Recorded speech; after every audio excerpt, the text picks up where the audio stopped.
Thank you very much, Mr. Chairman. May I have your permission to speak seated? I am afraid I have a fracture on my foot. You are permitted, sir. Thank you, sir. Thank you for granting me the honour of voicing on behalf of the Indian National Congress my perspective on the Union budget presented by the Honourable Finance Minister, whom I'm glad to see in the chamber. Last year, when I was standing in this very place, I had remarked that the 2025 Finance Bill reminded me of the garage mechanic who said, "I couldn't fix your brakes, so I made the horn louder." Looking at the budget this year, I'm saddened to observe that though the horn has been muted, that there hasn't been enough movement. For this budget too appears to be a squandered opportunity, equivalent to rearranging the airbags on a crashing car while assuring the passengers that the chassis is sturdy and they will feel better afterwards.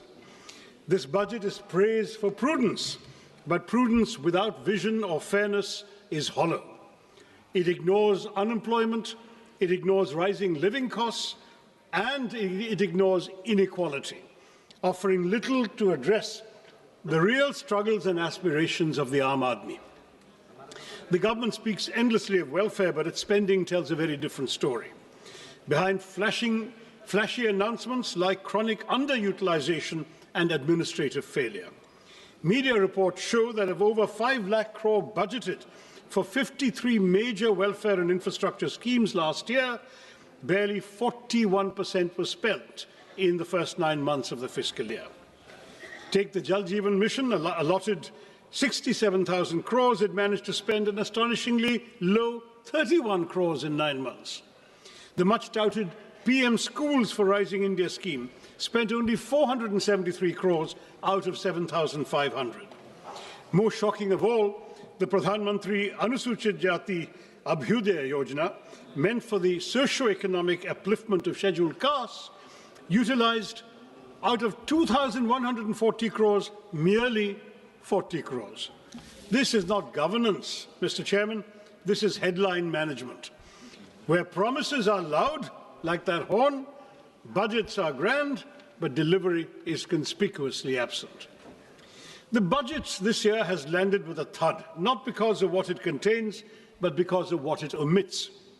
Behind claims of fiscal prudence lie a more uncomfortable reality. The Indian state is shrinking, not by design, but by compulsion. Government expenditure as a share of GDP has declined over the past decade, briefly rising during the pandemic before reverting close to the 2016 levels, driven by stagnant revenue mobilization. Tax receipts have remained flat relative to GDP. Disinvestment has underperformed, and non-tax revenues increasingly rely on extraordinary transfers such as Reserve Bank of India dividends, an unsustainable substitute for a stable revenue base. More troubling is the shift in the tax burden towards individuals, bearing a greater share of the tax burden than corporations, despite sharp post-pandemic profit growth.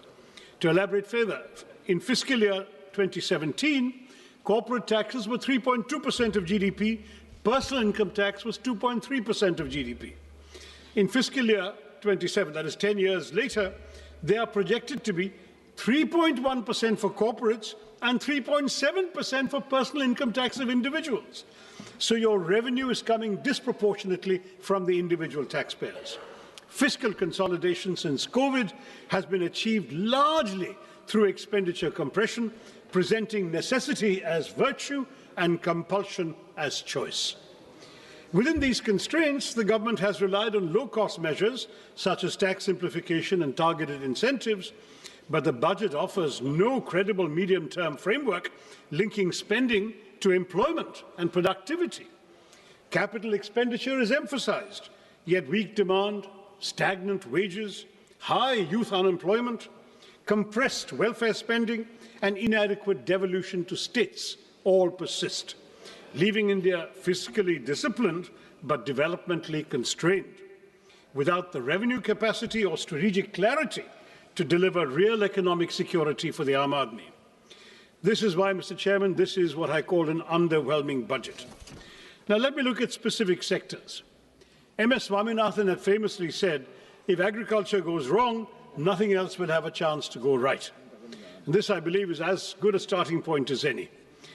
Mr. Chairman, it's high time we stop treating agriculture as some issue that will sort itself out, because 46.1% of India's workforce and 60% of our population depend on agriculture and allied activities.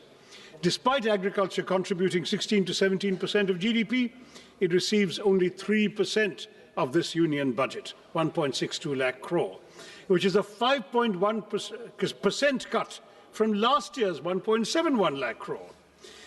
Now, this underinvestment is all the more alarming, Mr. Chairman, given the existential threats facing Indian agriculture today. This sector, vital as it is increasingly threatened by climate change and misaligned farming practices. Nearly two-thirds of the country are prone to drought, and the toll of weather-related disasters has been severe. Yet the Fasal Bima Yojana, meant to protect farmers, has failed. Flawed assessments and opaque settlements have reduced compensation to token amounts, 1 rupee, 3 rupees, 21 rupees, as your minister himself has acknowledged, turning protection into systemic injustice.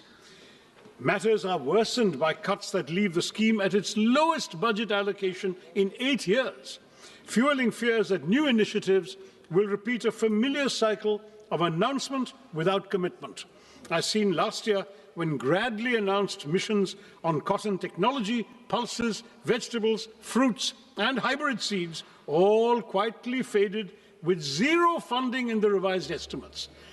These announcements are like modern courtships. Promises without commitment. That's what this government does to us. At a time when farm distress is deepening, the budget silence on revising the PM Kisan Nidhi disbursement speaks louder than any promise made elsewhere. हमारे किसानों की आय दोगुनी करने का वादा तो आपसे पूरा हो नहीं पाया। कम से कम उनकी सम्मान निधि ही बढ़ा दीजिए। पिछले 6 सालों से ये सिर्फ 6,000 रुपए पर ही अटकी हुई है। While there is an imperative need for breakthroughs in research and development and AI-driven agricultural technologies, paradoxically, funding allocations for agricultural research and education have dipped by 4.8% from the previous year's 10,466 crore, that's now to 9,967 crore, decreasing precisely when the finance minister is announcing new AI schemes. And frankly, Madam, touting a new AI app when the majority of our farmers can't afford fertilizers, harvesters, or tractors seems rather detached from reality, except of the virtual kind. Now, this budget speaks at length about crops from cashews to coconuts, yet ignores one of agriculture's most persistent concerns, pepper. Once hailed as black gold, the sector is now in distress in my state. In Kerala, which is one of the country's leading producers of pepper, output has fallen from 40,000 plus tons to 30,000 tons and is projected to decline by a further 28.7% in the foreseeable future. The uncomfortable truth, Mr. Chairman, is that our spice market faces such deep challenges today that if history repeated itself, the British might not even bother looting us for it. Next to unemployment. This House has had this conversation far too many times. We recite the same statistics, express the same concerns, and then move on, while unemployment quietly worsens. The data at the end of 2025 makes one thing unmistakably clear. Rural unemployment has stagnated at 3.9%, while urban unemployment continues to rise, ending at 6.7% in December. The crisis is now starting to concentrate where aspirations and frustrations are colliding in our cities. And yet even the centre's flagship responses have failed to rise to the moment. Under the Pradhan Mantri Kaushal Vikas Yojana, barely 41% of certified candidates secured placements. More than half of those jobs were concentrated in just 5 sectors. And of the 1,380 crores released, 278 crores remained unutilized. The Prime Minister Internship Scheme tells a similar story. Allocation, 10,831 crores. Ministry spends 526 crores in the first 9 months. This pattern is recurrent, sir. In fiscal year 25, allocations were cut after large unspent balances, with actual spending at just 680 crores. So much for creating employment when we can't even spend the money allocated for the job of creating employment? And what of gig workers, the backbone of our new economy? There is no mention of them in the budget. Their welfare has been deprioritized at a time when unrest grows over the absence of clearly defined benefits, time-bound claims and appeals mechanisms, and mandatory disclosure of work hours, earnings and deductions. This silence further weakens the gig workers' access to social security in practice. Any discourse about the workers of our country stands incomplete without a discussion about Manrega, now replaced by the ambitious VB-G Act. It increased guaranteed work days from 100 to 125, introduced weekly wage payments, but at the same time it hollowed out the legal employment guarantee. While Manrega was demand-driven, fully centrally funded for unskilled wages, and rooted in decentralized planning, the new Act caps central funding through state-wise normative allocations, shifts 40% of the costs, the wage costs, to most states, and allows the scheme to be paused for up to 60 days during the peak agricultural seasons, shrinking the real window of guaranteed work. Once a state's allocation is exhausted, workers' statutory right to employment effectively ends. This converts an open-ended rights-based program into a budget-restricted, centrally rationed scheme where fiscal ceilings override legal entitlements.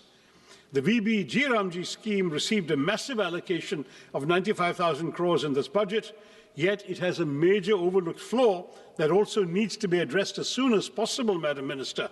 It attempts inclusion, but perhaps unintentionally drives technological exclusion. Manrega trusted the panchayats and gram sabhas to plan work based on local needs and community strengths.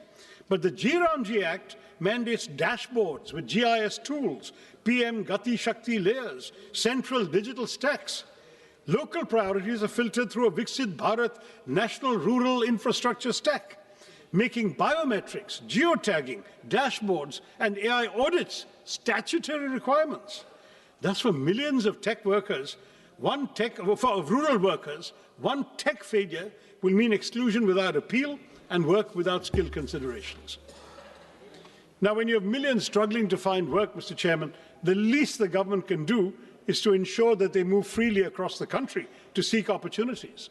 But here too, Mr. Chairman, we see a pattern of neglect that is as consistent as it is shameful. Nowhere, I might add, is this neglect of connectivity clearer than in Kerala. Despite repeated demands for new railway lines to decongest existing routes, the state finds no mention in the Finance Minister's much-touted 7 high-speed railway corridor initiative. One is compelled to ask, does strategic connectivity end where political inconvenience begins? The consequences of this neglect are borne daily by passengers and railway staff alike in my state. Chronic overcrowding has pushed passenger capacity to dangerous limits. Sanitation has visibly deteriorated. Even basic facilities remain inadequate. It's telling, Mr. Chairman, that locomotive pilots entrusted with the safety of thousands are forced to work without assured access to toilets. For passengers, the experience is no better. Overcrowded coaches, unsanitary conditions, and a steady erosion of dignity that no glossy brochure can conceal. These failures are structural, they're not incidental. The railway sanction strength across categories stands at over 2 lakhs, yet only about 1.59 lakh employees are in service. This staffing deficit compromises safety, delays operations, and stretches frontline workers beyond reasonable limits. A railway system cannot run on announcements alone. Continued underinvestment in capacity, personnel, and basic human conditions risks turning the nation's lifeline into a symbol of administrative exhaustion. And it's not just railways, Mr. Chairman. We hear of national corridors and maritime ambitions, but Vizhinjam Port, India's gateway to global trade, our only port that can host the world's largest container ships, is treated as a local afterthought, with no central support announced for the road and rail connectivity that is hampering its potential as a world-class transshipment port. Similarly, while 20 new national waterways are to be operationalized, It remains unclear how many, if any, will benefit Kerala. Ship repair ecosystems are promised in Patna and Varanasi, but not in a state with 44 rivers and a rich inland waterway network. Our coastal communities, Mr. Chairman, face the deadly peril of sea erosion that has already leached so much of our territory into the sea. But there is no money for the sea walls and groins so essential for coastal protection. I have been raising this repeatedly in the House over the last 15 years. The centre tells me it's a state's problem. The state says it has no money. So we continue losing our territory, our seafront, to the marauding ocean. The lives and livelihoods of our fisherfolk, mostly living below the poverty line, are apparently of no concern to our budget makers either. And if maritime connectivity disappoints, Mr. Chairman, should we rely on the air? The regional connectivity scheme, which promised to give wings to the armed Nagrik, to lift aspirations off the ground, make the skies accessible to all, yet today, many of those promises lie grounded. Nearly a decade on, at least 11 airports launched under UDAN have seen flights taper off or disappear altogether. Runways without aircraft, terminals without passengers, skies conspicuously empty. Last year, we were promised a modified UDAN, with 120 new destinations and 4 crore passengers. But in this budget, Mr. Chairman, UDAN does not even earn a mention. Not just that, but for fiscal year 24-25, a total of 81 airports owned and operated by the Airports Authority have incurred financial losses. Duopolies have led to declining service quality, with the Indigo fiasco exposing the vulnerabilities of our airline industry. When aviation policies cannot stay airborne beyond announcements, one must ask whether this government is still committed to democratizing the skies, as it claims, or rather, as the minister claimed last year. Mr. Chairman, if connectivity cannot move people physically, one would hope education might lift them socially and economically. But here too, we see a betrayal of promises. India speaks of global excellence while presiding over domestic neglect. The national education policy promised 6% of GDP for education. Years later, spending remains at barely 4%, with the union government contributing only 0.4% and leaving states to shoulder an unsustainable burden. The consequences are visible and damaging. Over 1.5 lakh schools lack electricity, thousands lack toilets, ramps, or basic facilities for children with disabilities, and the foundations of learning continue to crumble even as we advertise world-class universities. This neglect hits the most vulnerable the hardest. For scheduled castes, enrollment falls from 99% at the preparatory stage to 70% at the secondary level. For scheduled tribes, from 99% to just 67%. These numbers reveal a system where poverty pushes students out of classrooms and into premature work.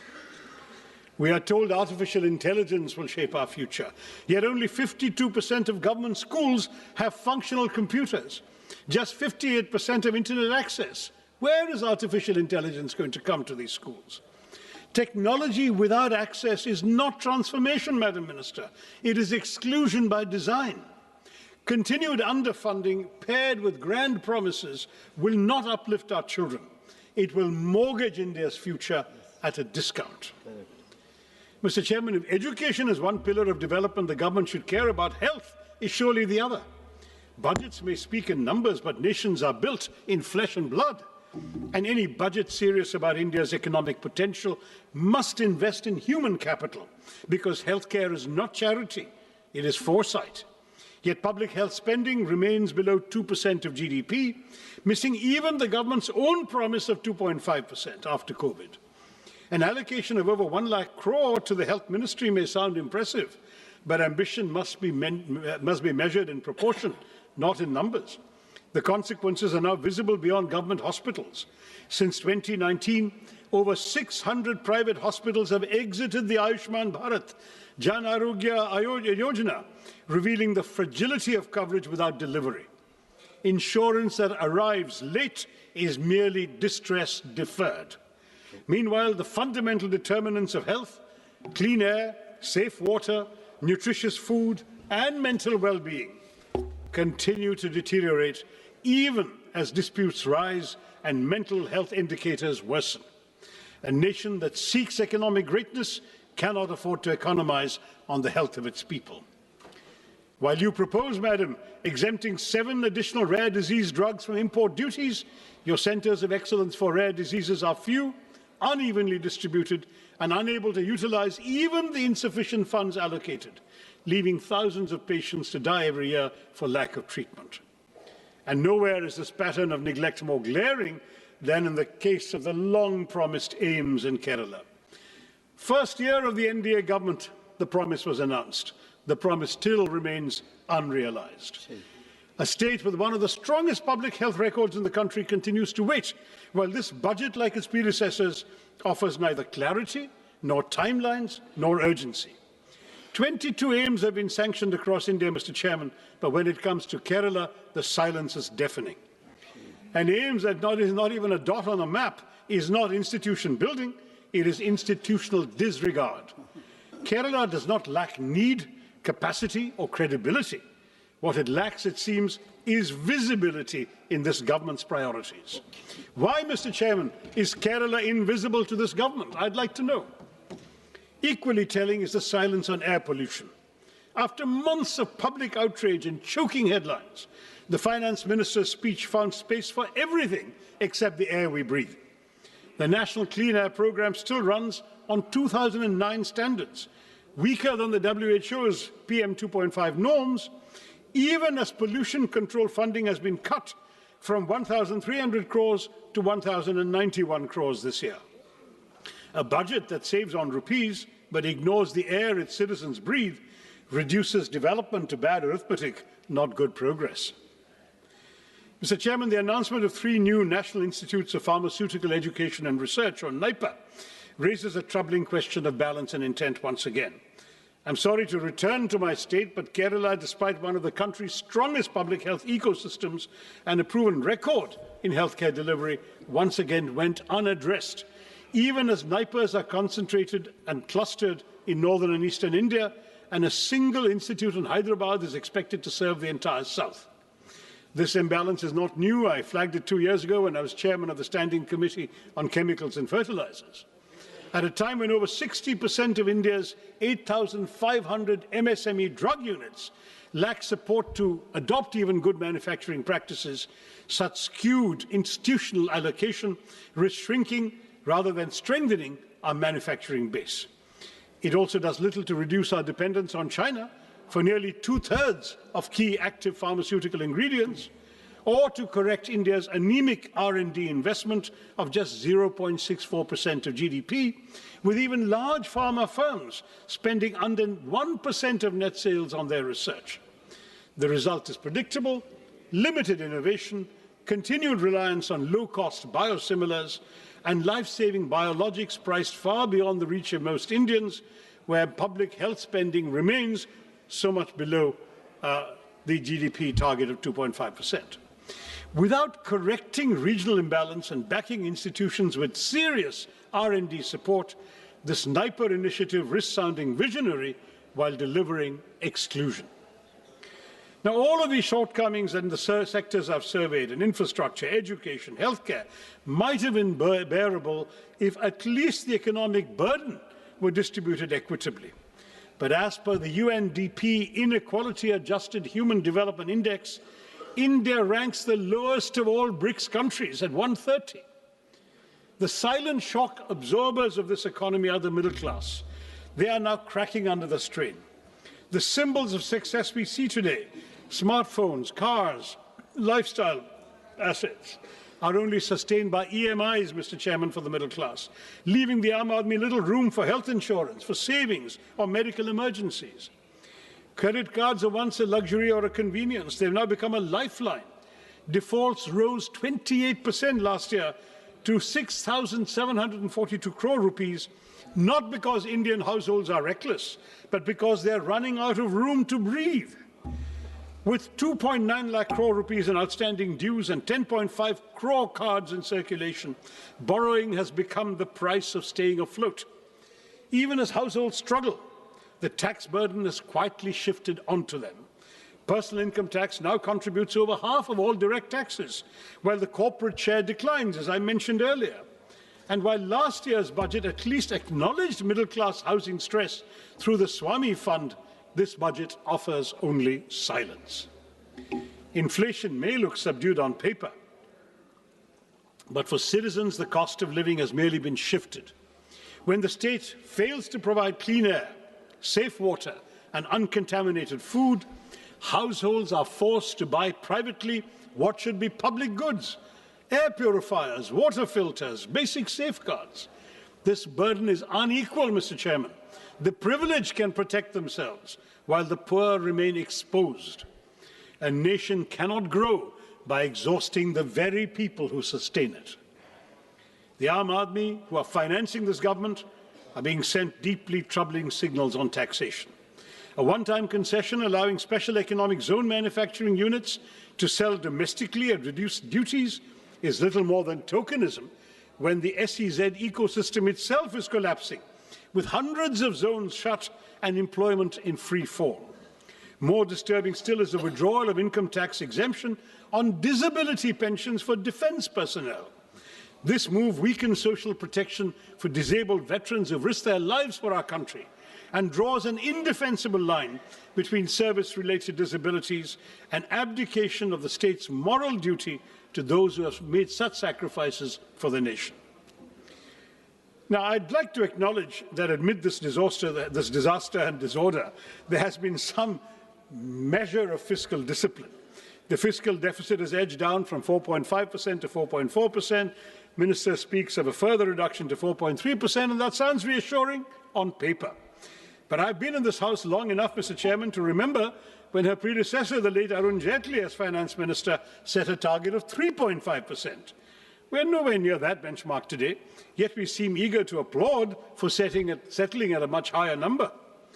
Perspective matters, sir, and without it, these figures lose their meaning, especially when they fail the only test that truly counts: whether the Aam Aadmi has more money in his pocket, whether he has wages that keep pace with prices, whether he or she has a life that is becoming easier.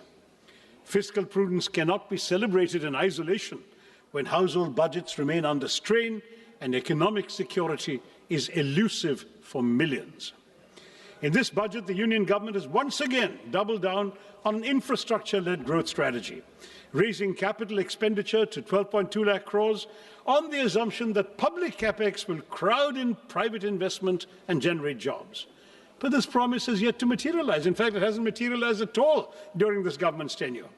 Private investment has throughout remained sluggish. Labour-intensive sectors are crowded out by capital-heavy projects. Welfare spending has been compressed, and key subsidies and social sector allocations fall short of stated goals. The burden has increasingly been pushed onto the states without adequate devolution of tax revenue. Meanwhile, unemployment, particularly amongst educated youth, remains distressingly high, and capacity utilization continues to remain below levels that would trigger a genuine private investment cycle. In this context, the capex-centric approach appears less like a strategy for inclusive growth and more like a gamble that ignores weak demand, joblessness, and the lived economic distress of the ordinary citizen. Mr. Chairman, no nation can develop on slogans or headlines alone. India's investment in research and development remains stuck at 0.6% of GDP, not only below advanced economies, but even below several emerging ones. China invests about 2.4%, Brazil even over 1%, the US 3.5%, South Korea 5% of GDP. A country that aspires to be a manufacturing and knowledge powerhouse cannot afford to treat research and development as an afterthought. I would urge the Minister to elevate R&D as a national priority. Now, on urban cities, on our cities, it should be pointed out that the hesitancy in innovation is reflected in the Smart Cities mission, which has become a reminder of unfulfilled promises. A decade after Smart Cities was announced, deadlines have been repeatedly extended from June 23 to December 25, no real change on the ground. Claims of 96% completion certainly ring hollow for somebody from Thiruvananthapuram or Warangal or Silvassa or Port Blair, because they're all incomplete, Large parts of the northeast continue to lag, leaving even the Parliamentary Standing Committee unconvinced. Instead of transforming urban life, the mission has largely polished a few elite enclaves, while basic services for millions remain untouched. I can't not mention the new interim trade agreement with the United States, sir, because that has just come out after the minister's speech. It looks less like a free trade agreement than a pre-committed purchase agreement that overturns every principle of reciprocity. How can we speak of a reciprocal tariff of 18% on one side and 0% on the other? At a time when India's total bilateral trade with the US stands at roughly $130 billion, and we have a trade surplus of only $45 billion, we have surprisingly promised to buy $500 billion worth of American goods over 5 years. This effectively converts a surplus into a long-term deficit by executive assurance rather than by market demand. No major economy has ever neutralized its own trade leverage in this manner. While the US continues to impose import tariffs of up to 18%, we have committed ourselves, apparently according to this joint statement that I've been seeing here, joint US-India statement, to impose tariffs up to 18% on Indian exports, and we to slash tariffs to near zero levels, open agriculture, dilute data localization, soften intellectual property safeguards, and even redirect strategic energy imports, especially away from Russia, to meet purchase targets. Now, this is not strategic balancing, it is economic preemption. Parliament has neither been told how farmers, MSMEs, and domestic industry will be protected, nor why India has voluntarily surrendered its negotiating power without securing proportional market access. Without securing proportional market access or policy space in return. I know the government will say, wait for the final agreement, it's coming in mid-March, but let them be aware these concerns exist right now, sir. Yes. The government's claim that India has secured a better deal than China, Vietnam, or other Asian economies does not withstand scrutiny. While India has obtained a tariff reduction of 1 or 2 percentage points from them, no East Asian economy has agreed to deliberately dilute its trade surplus with the US through guaranteed purchase commitments. On the contrary, China, Vietnam, and several ASEAN countries have actually expanded their trade surpluses with the US, even amid heightened trade tensions. And this ambiguity, Mr. Chairman, has a direct bearing on the credibility of the budget itself. When both the Minister of Commerce and Industry and the Minister of External Affairs were questioned on these commitments, they were really offered no clear explanation of their scale, timeline, or fiscal implications. Now, the reason I mention this in the context of the budget is that key budgetary assumptions on trade balances, external financing needs, and overall macroeconomic stability rest on information that the Parliament does not possess and has not been given. A budget framed amid such uncertainty is not just incomplete, it asks this House to approve numbers without knowing the obligations that may soon overtake them from this trade agreement. Now, I do want to say that when the two ministers play ping-pong with each other, saying it's not in their mandate to answer the question, each one attributes it to the other, then that looks like a rather disappointing game, because when no minister claims ownership of something like this, accountability disappears, and Parliament is left staring at a budget that conceals obligations that the government seems to lack the courage to admit openly. In short, Mr. Chairman, the real weakness of this government's budget lies in its implementation, where rhetoric is not matched by reality. Let me quote that famous verse once again by Mirza Ghalib, which I think perfectly captures our reality today as reflected in this budget and its aspirations. Humko malum hai jannat ki haqiqat, hame malum hai jannat ki haqiqat, lekin dil behlane ke liye Ghalib ye khayal acha hai. That seems to be what we have had inflicted upon us. We know the reality behind these claims, these tall promises, these narratives of model governance, but they're not policies grounded in outcomes, they're carefully curated illusions. Glossy schemes, utopian projections, they might soothe the imagination, dil to behlata hai, but everyday life for the ordinary citizen of India has remained unchanged. Hope is repeatedly sold, but delivery remains perpetually deferred. Viksit Bharat by 2047 is an admirable ambition, safely more than 2 decades away. This budget offers no credible pathway to reach it. Instead of narrowing the gap, it widens it. Unemployment continues to rise. Poverty hardens. Jobs remain scarce. Wages remain stagnant. Small businesses, already gasping for relief, are smothered under layers of compliance, while informal workers, gig workers who sustain our economy with their labour are pushed further into invisibility and insecurity. Government promises railways, yet stations crumble. They speak of flight, yet Udan has flown away. Our pepper, once celebrated as black gold, withers under neglect. Our long coastline stretches endlessly, but is ignored when it comes to protecting it. Education is curtailed precisely when it should be expanded, while the rhetoric of world-class technology and AI grows louder. 1.5 lakh schools still function without electricity, yet Viksit Bharat is spoken of as if the lights are already on.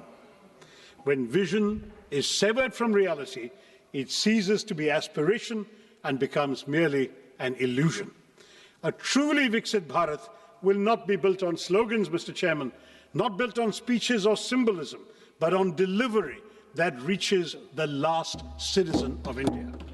Turning promises into outcomes is not a favour, it is not a choice. It is our kartavya, it is your kartavya, may I say to the government. Thank you, Mr. Chairman, and Jai Hind.